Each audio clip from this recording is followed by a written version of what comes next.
Rencana revisi Undang-Undang KPK menuai pro dan kontra. Ada sejumlah poin dalam revisi Undang-Undang ini yang dinilai akan melemahkan KPK. Kami akan jelaskan lebih lengkap lagi terkait dengan poin-poin yang kontroversial dalam rencana revisi Undang-Undang KPK.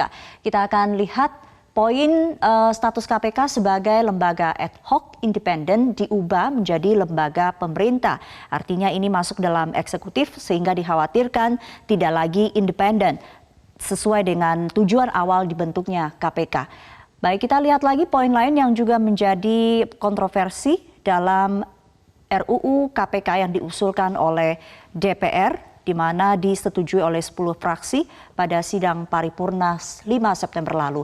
Pembentukan Dewan Pengawas KPK yang terdiri dari 5 orang dengan pekerjaan mereka yaitu mengawasi pelaksanaan tugas dan wewenang KPK. Dewan Pengawas ini dipilih oleh DPR berdasarkan usulan Presiden. Dikhawatirkan oleh pihak-pihak yang kontra dengan poin ini karena dikhawatirkan akan ada konflik interest yang terjadi dalam penuntasan kasus korupsi ke depannya.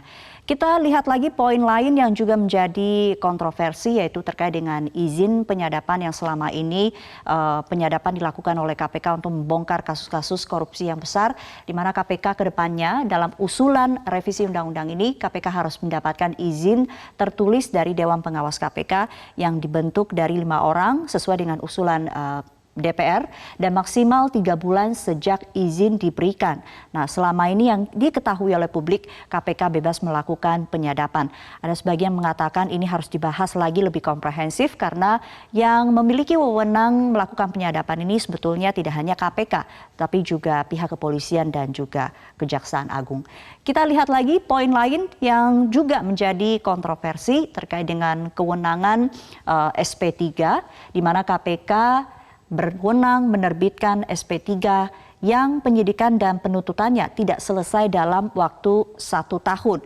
Artinya ke depannya KPK dituntut untuk bisa menerbitkan surat pemberhentian penyidikan perkara jika tidak tuntas dalam 1 tahun, artinya kasus ini tidak bisa dimajukan dalam persidangan. Kita lihat lagi ada poin yang juga menjadi kontroversi yang dinilai akan melemahkan KPK terkait dengan asal penyelidik dan penyidik KPK.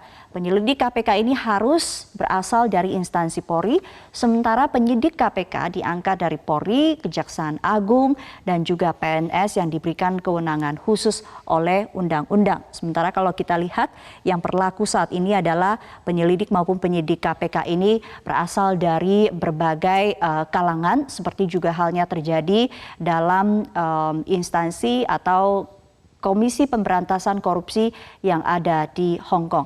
Itu adalah beberapa poin yang menjadi pro dan kontra dalam rencana revisi Undang-Undang KPK. Saat ini bolanya ada di tangan Presiden Joko Widodo, di mana pihak DPR sedang menunggu surat Presiden apakah rencana revisi Undang-Undang KPK ini akan diteruskan pembahasannya antara DPR ataupun pemerintah.